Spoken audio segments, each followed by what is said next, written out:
In this video, I'll be continuing my ranking of the most flavorful cards in Magic. These are cards with flavor and mechanics that complement each other perfectly.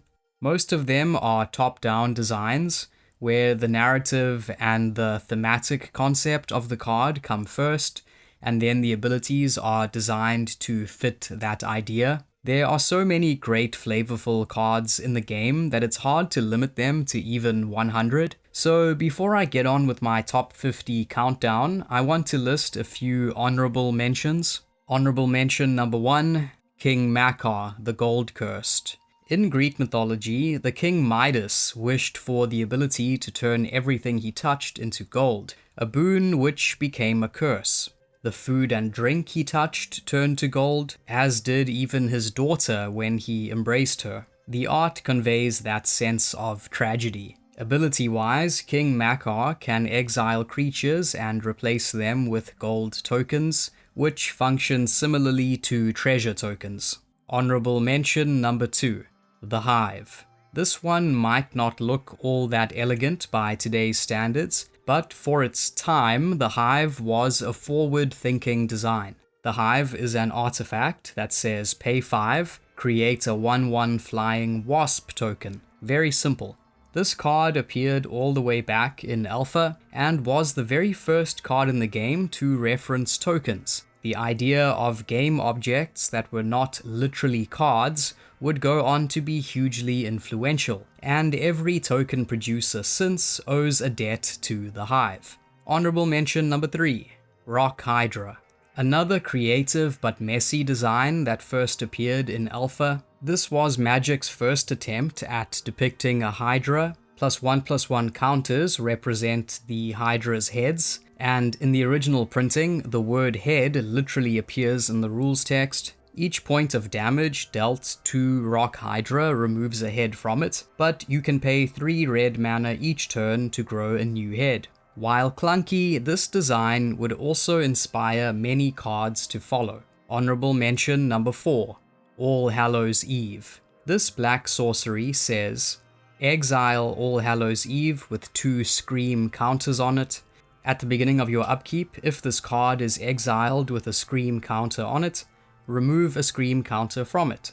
If there are no more Scream counters on it, put it into your graveyard, and each player returns all creature cards from their graveyard to the battlefield. It's got a fantastic Halloween feel to it. It has a delay, 2 upkeeps like 2 nights of waiting, then the clock strikes midnight on Halloween, every graveyard erupts, and all manner of ghouls and ghosts wreak havoc. Honorable mention number 5, Preacher. You can tap him to convert a creature an opponent controls of their choice, winning it over to your side. A solid depiction of a charismatic religious figure casting a spell over the weak-willed. Honorable mention number 6, Witch Hunter. Another grimy, puritanical card from the dark, a set heavy with top-down designs. Witch Hunter has tap. This creature deals 1 damage to target player or planeswalker, and pay 3 mana, tap, return target creature and opponent controls to its owner's hand. Both of these abilities were in Blue's color pie at the time, evident on old blue pingers like Prodigal Sorcerer.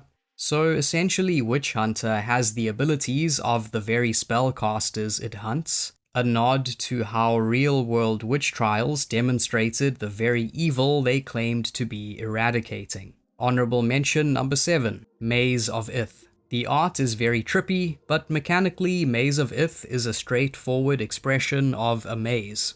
It's a land with tap, untap target attacking creature, prevent all combat damage that would be dealt to and dealt by that creature this turn. So that creature effectively gets lost in the maze.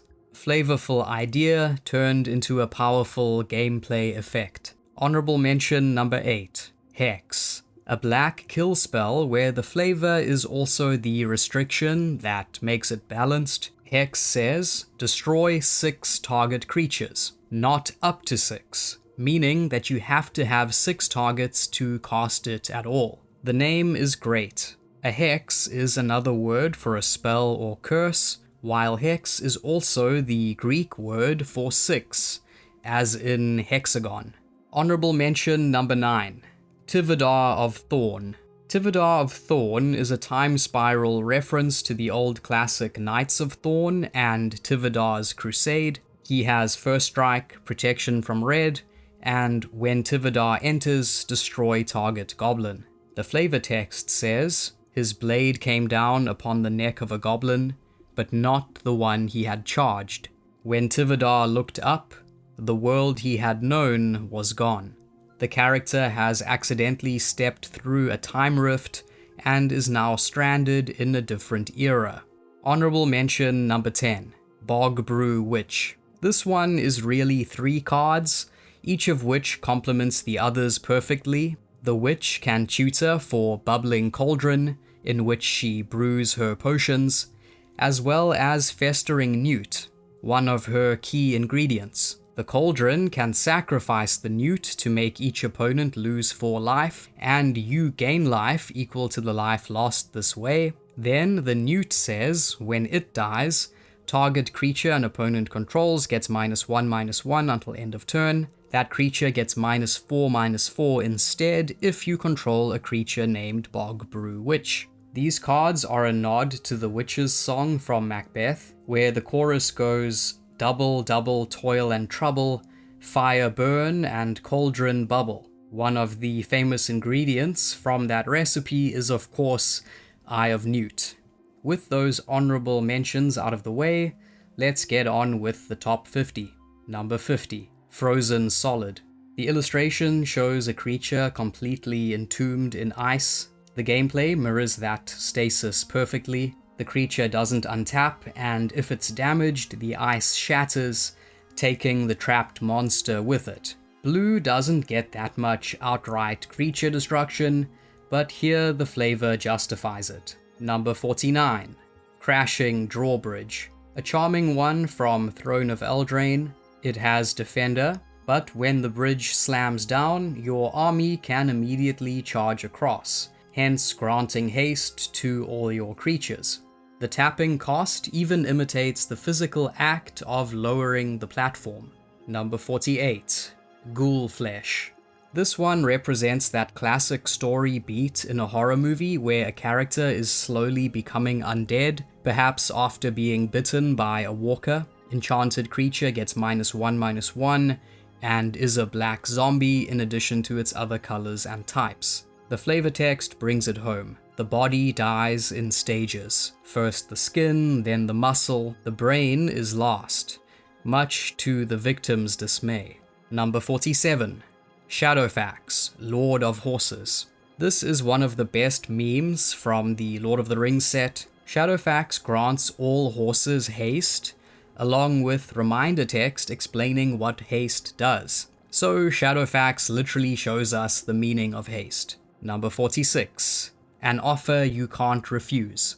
This one pays tribute to the Godfather. It counters a spell, but in true mobster fashion, the victim gets paid off with 2 treasure tokens. It's the best of New Capenna's top-down designs. Number 45, Bearer of the Heavens.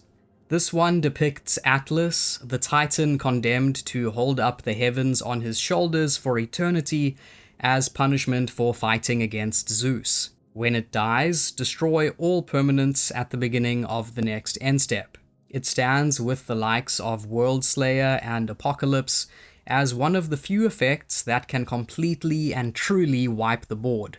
Number 44, Athreos, God of Passage.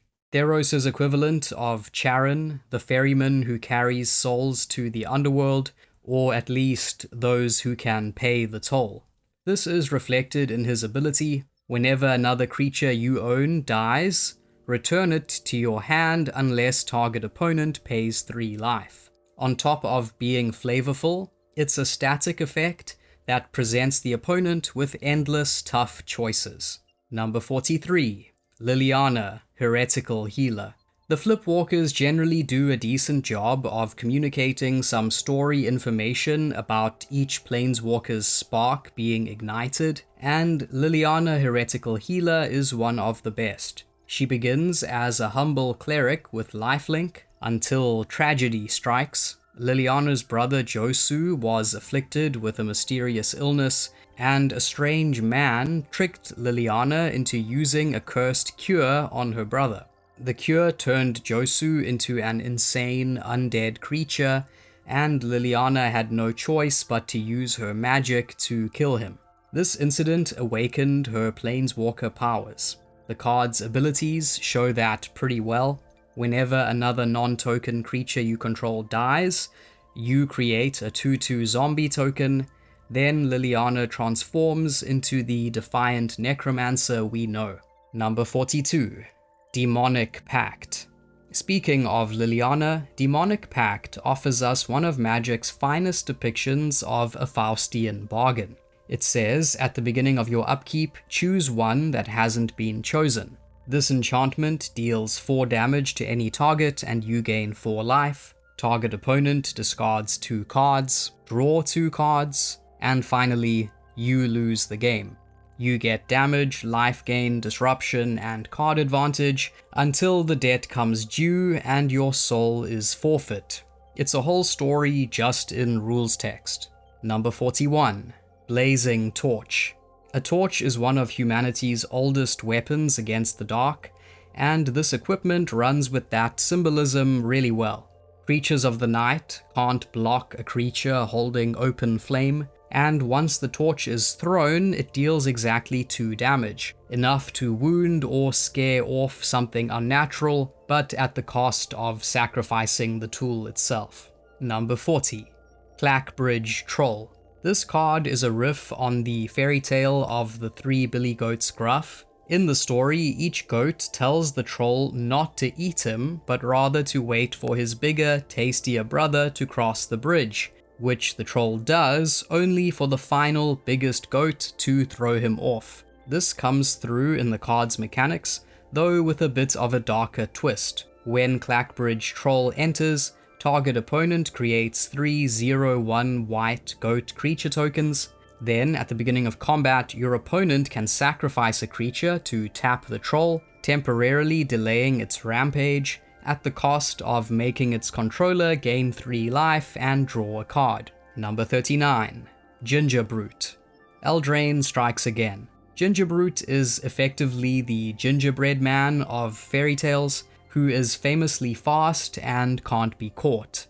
Gingerbrute is an artifact creature food golem, which is perfect, and he has haste, and his activated ability represents him sprinting, making him unblockable this turn except by creatures with haste. Number 38. Inner Struggle. Target creature deals damage to itself equal to its power. The stronger the creature, the more it hurts itself, which is exactly how Inner Turmoil works. Your qualities turn inward, harming you instead of helping. Pretty heavy in its own way. It also feels like a throwback to the old Scourge card, Guilty Conscience, which is an aura that says whenever enchanted creature deals damage, this aura deals that much damage to that creature. Number 37. Floodgate. Floodgate is a wall that says when it has flying, sacrifice it. Also, when it leaves the battlefield, it deals damage to each non-blue creature without flying, equal to half the number of islands you control. So if the floodgate is raised or broken, the waters are unleashed to flood the board, harming all creatures that can't swim or fly. Number 36. Haktos the Unscarred. Haktos is Theros' Achilles stand-in, a warrior blessed by destiny and nearly invulnerable, except for one fatal weakness. His protection ability nails this really well. When he enters, you choose a number at random, and he has protection from everything except that mana value, a single vulnerability, just like Achilles' heel. His 1 point of toughness means that he's easily killable if you hit the one spot he can't defend. Number 35. Raging River. One of the most literal flavor to mechanic translations in Magic's early history. A roaring river splits the battlefield into 2 banks, so creatures must be divided into left and right sides. Then the attacking player must commit their attackers to one side or the other, and defenders can only block creatures on their side of the river.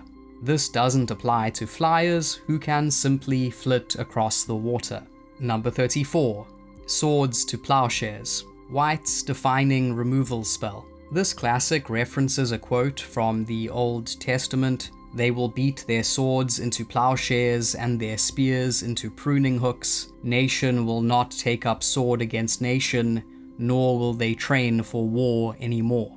A plowshare is the main cutting blade in a plow. The card exiles a creature and makes its controller gain life, representing the life that they get to live by putting down the sword. Path to exile is similar, with the basic land the controller gets representing the road the creature travels after being excommunicated. Number 33. Burn at the Stake. This card vividly captures the frenzy of a witch hunt. Mechanically, the spell asks you to tap as many creatures as you want, and the damage is triple the number of creatures tapped, reflecting how a mob amplifies violence far beyond any one individual's intent. Number 32.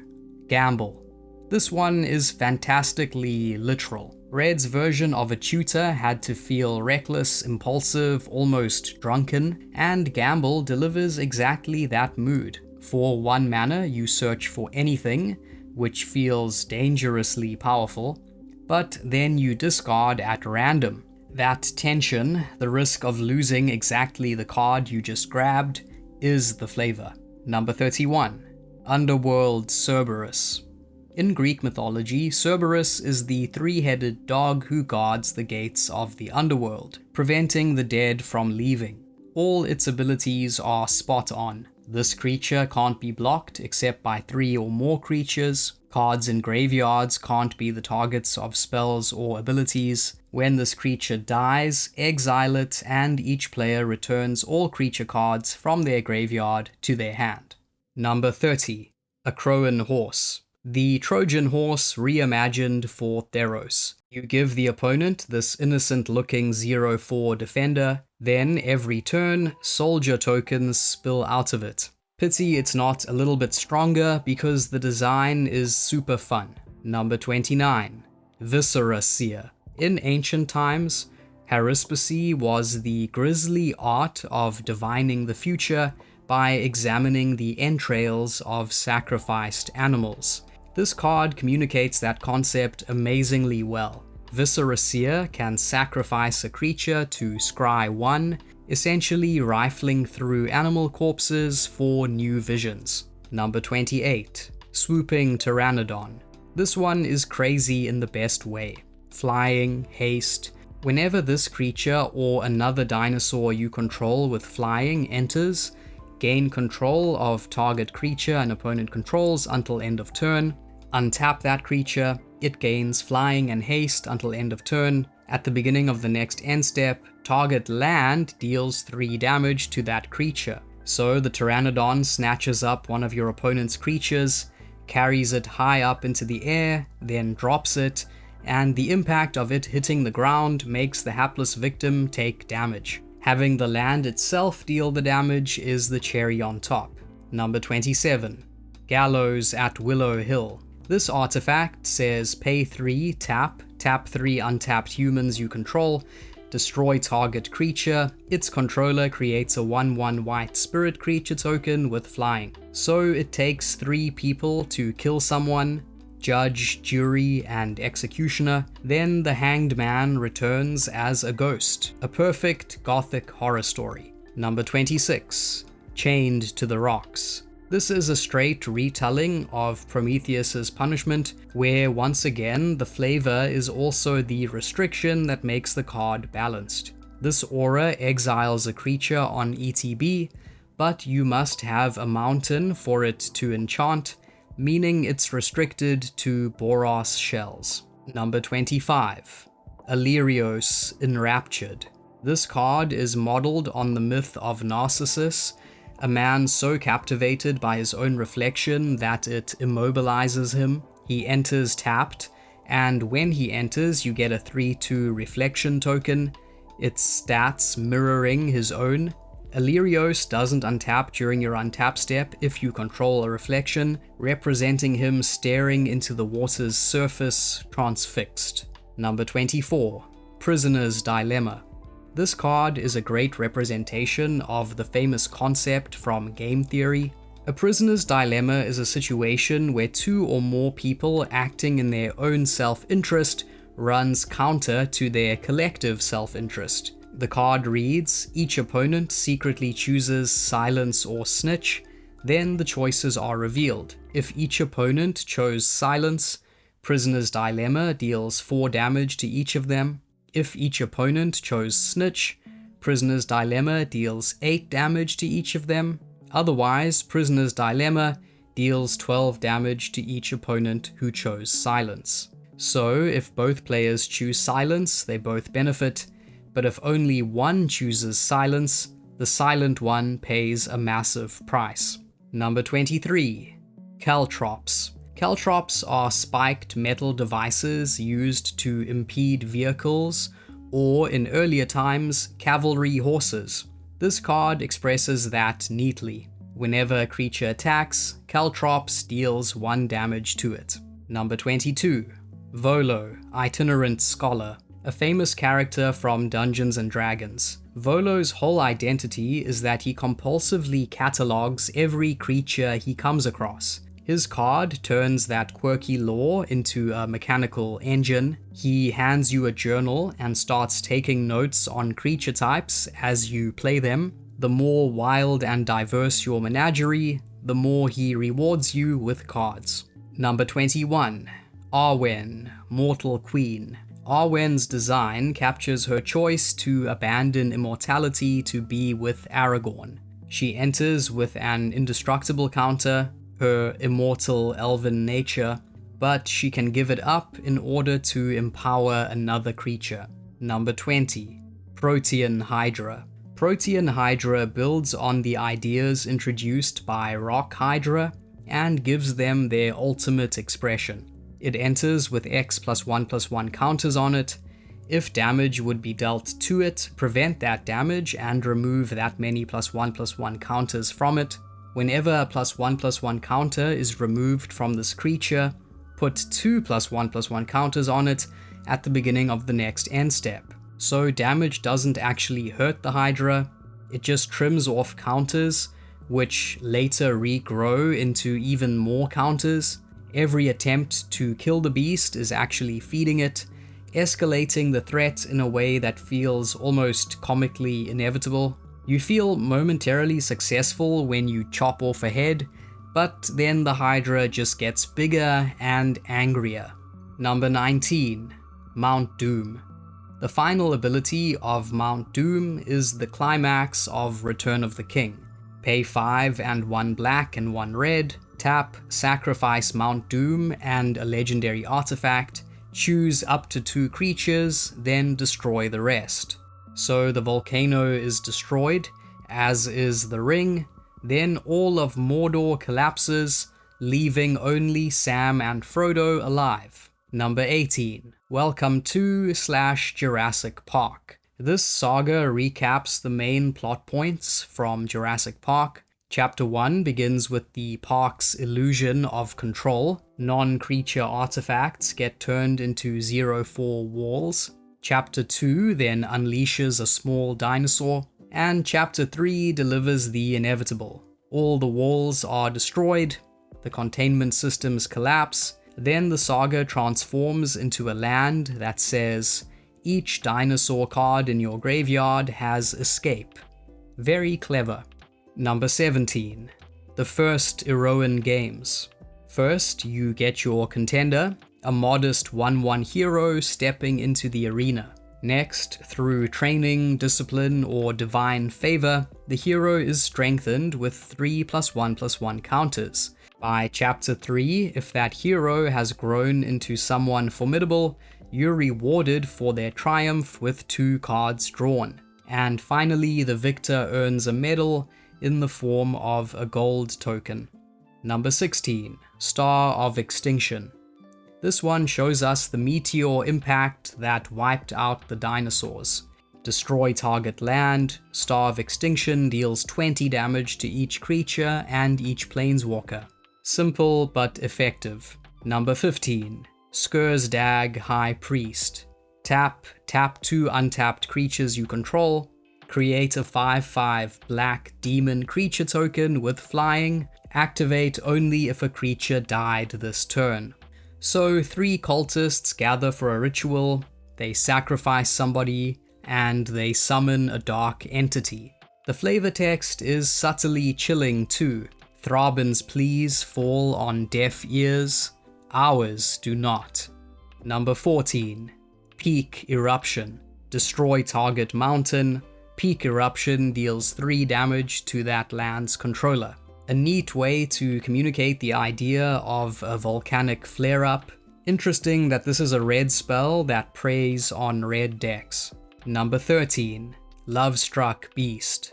The best of Eldraine's flavorful designs, this time based on Beauty and the Beast. The adventure creates a 1/1 white human token.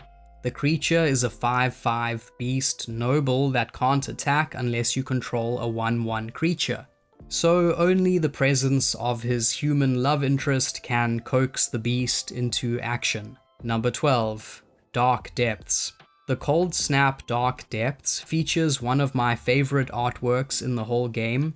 We see an endless sheet of frozen ocean, and beneath it, hints of something huge and monstrous. The card itself is a legendary snowland that enters with 10 ice counters.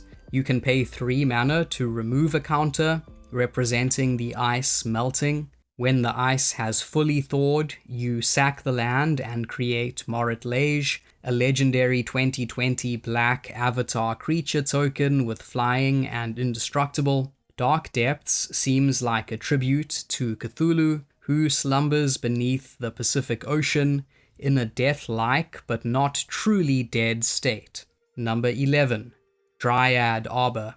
Few cards in Magic blur the line between concept and rulebook as beautifully as Dryad Arbor. It's both a land and a creature, able to tap for green but coming in with summoning sickness. The art is great too in both versions, though the textless reprint is notorious for causing headaches in competitive play. Number 10. The One Ring. Many people hate this card for being overpowered, but there's no denying the flavorfulness of its design. It's indestructible because the ring can only be destroyed in the fires of Mount Doom. When it enters, it grants you protection from everything until your next turn, representing you slipping the ring on and becoming temporarily invisible to the mundane world. Then the growing card draw and life loss of the accumulating burden counters express the power and heaviness that comes with being a ring bearer. Number 9. Wooden Stake. In contrast to the mechanical complexity of the One Ring, Wooden Stake is very much to the point.